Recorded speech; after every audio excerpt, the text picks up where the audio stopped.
Thank you all so much for being here today. I actually thought we could start with introductions because I don't know if everyone knows one another. So I'll start and we'll introduce our team, and then my name's Lori Earnshaw. I'm a physician. I'm the palliative care physician taking care of Jerry.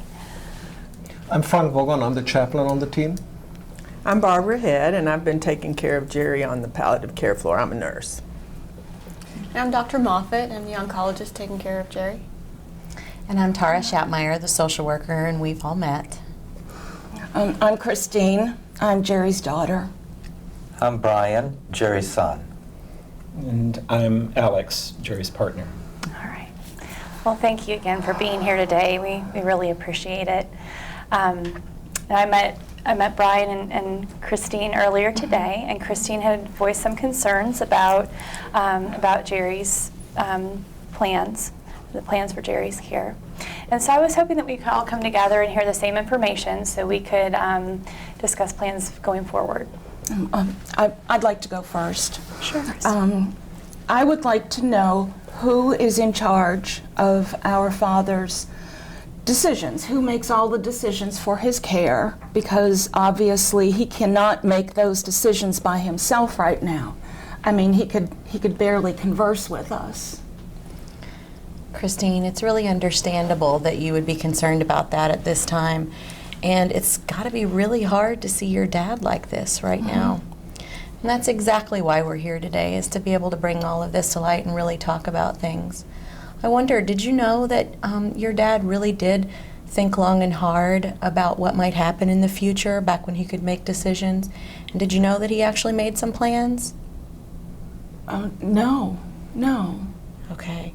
Well, many patients will plan in advance, like your dad did, to try to help take some of the burden of difficult decision making off of their families, the ones that they love the most. So he actually created what we call an advance directive, a living will, where he designated Alex to be his healthcare surrogate, which means that Alex has the legal right and responsibility to communicate your dad's wishes to us around his care. Yes, we both completed the necessary legal work to make sure that we both would be involved in each other's decisions if one of us became ill. And I'm so glad that we did. I was under the impression that the state designated family members to do this. I would like to know why my brother and I don't have a say in this. But I'm so glad that you both came today, because I want you to understand what your father wanted in this instance, in this circumstance. He loves you both. And he always said that he wants you involved and supportive of our decisions. Well, now, really? Better late than never. Sure, just calm down and let's hear this out. It might be good for us, and especially you, Alex, maybe would be the best to tell us what you understand of Jerry's condition. He has advanced prostate cancer, which is spread to the bone and is giving him a lot of pain. His dementia was already getting bad. He told me that he is really scared of being in pain at the end of his life. I know that his cancer is uncurable. And he told me that when we reached this point, he didn't want anything aggressive. He always said he wanted to die at home. And I don't want anything to interfere or upset our last days together. I've made arrangements for help through a nursing agency, because it'll be difficult for me alone to move him now that he's become immobile.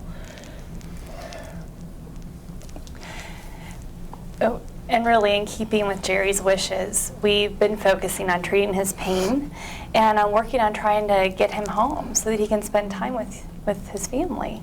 And yeah, I've invited his oncologist here today, and she's reviewed the case, and she can talk to us about the palliative treatment options for Jerry. Yes, I've examined Jerry and reviewed his films, and chemotherapy is not an option for him at this time. And even if it was, the side effects would just be too tough on him. I've also spoken with the radiation oncologist, and he's not a candidate for radiation either. So I don't know if anyone's spoken to you all about what this means for his life expectancy.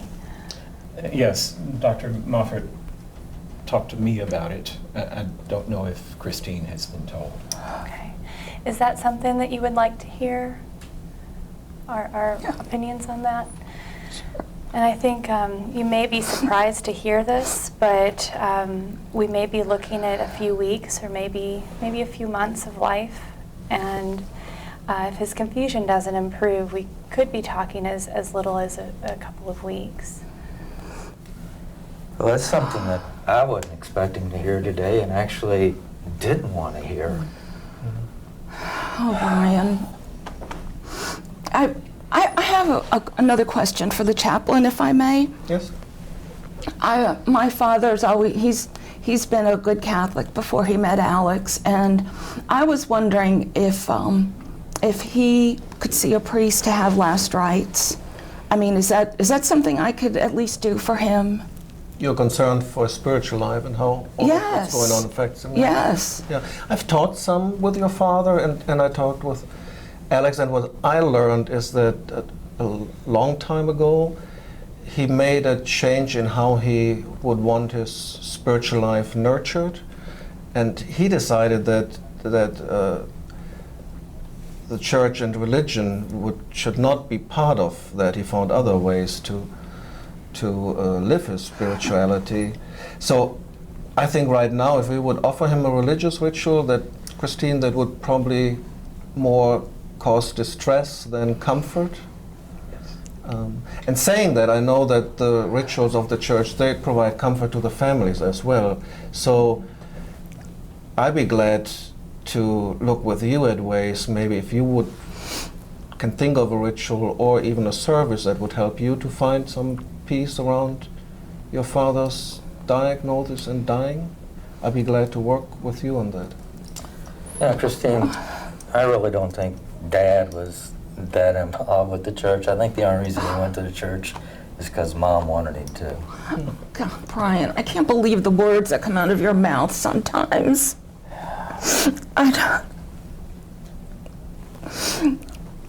I would like to talk to you maybe sometime later, Yeah. if that's all right.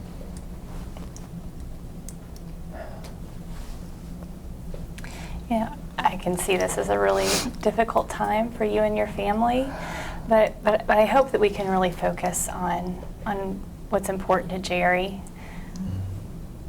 And Alex, maybe this would be a good time for you to really share with his family and with the team exactly what Jerry would have wanted at the end of his life. How did he really want it to go?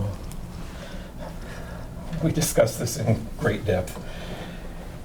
And we both agreed that if we were to get a debilitating illness that kept us from engaging in or enjoying our life, that neither of us would want life-prolonging treatment, such as feeding tubes and even antibiotics.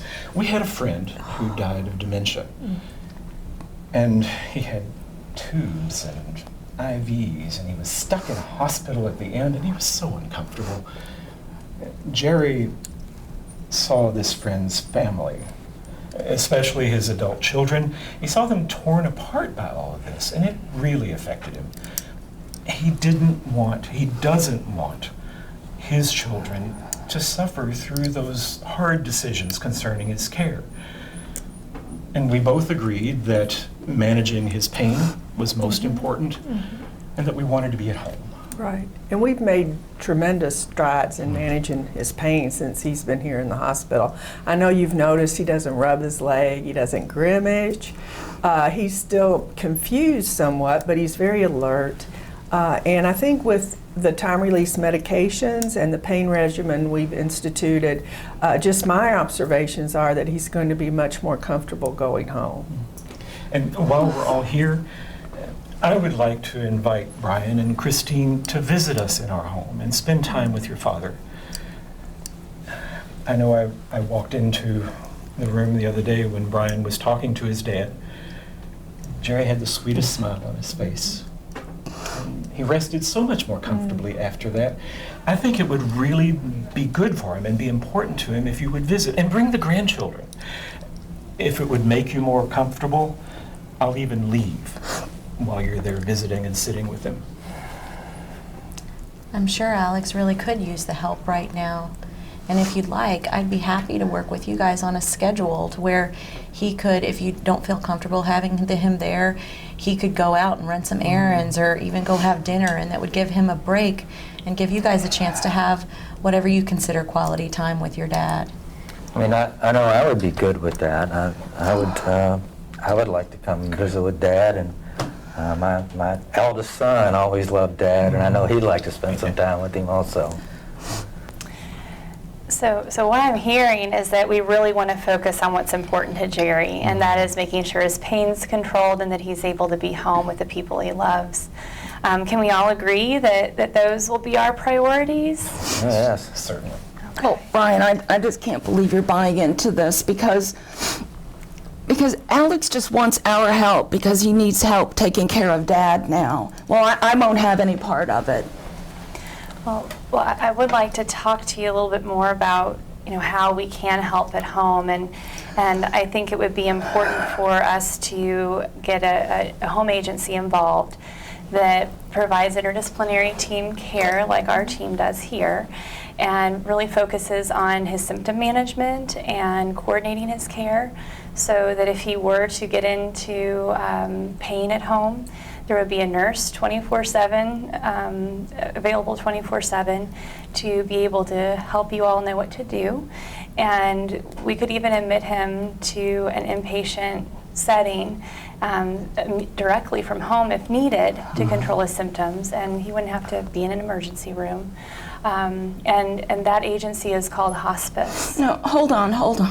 I think we're just rushing into this. I mean, you're all giving him up for dead. I mean, I think maybe we need to get a second opinion. No offense, I think that's what we need to do. I agree. If we gave Jerry treatments right now that his body couldn't handle, we could actually hasten his death. I think that we're giving him the best possible treatment we can offer right now. But you're welcome to get a second opinion if you wish.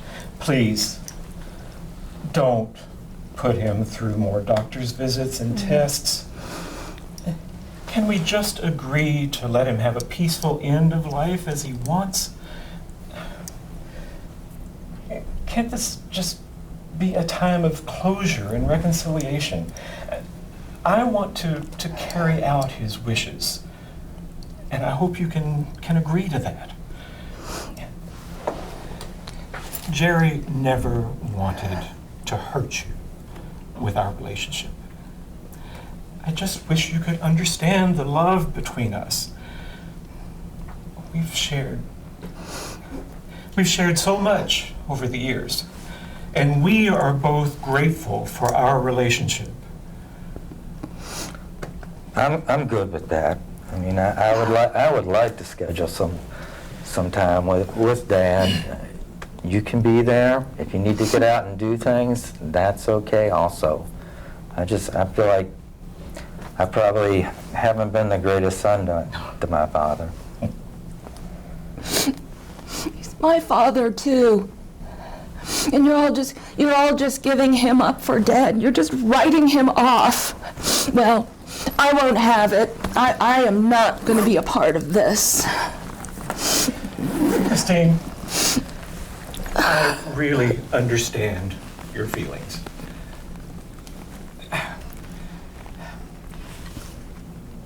And I want you to know that you're always welcome in our home. But regardless of your feelings, I have to do what I think Jerry would want. Christine, it's a lot to take in right now. And you heard something that you really didn't want to hear about, how serious your dad's illness is. And what I can see is that it brings back difficult memories and perhaps even painful memories. And that's very normal in times of grief for anybody. You said earlier that you would like for us to meet, and maybe that can be a time where we also can talk about what's going on inside and maybe make sense of what your dad's situation means to you, or if you have a priest perhaps that you feel more comfortable talking with. No, we don't have anybody right now, but maybe sometime we could talk. Back to this hospice thing. Can I find out more about that? Absolutely. I will write the order today, and we'll call the hospice representative to come and meet you all. Okay. Yeah, Alex, I would really encourage that. Our patients and families who have hospice just rave about the services and how helpful they are with all of your needs. And they can help with some of the issues we've talked about today when you get home. So.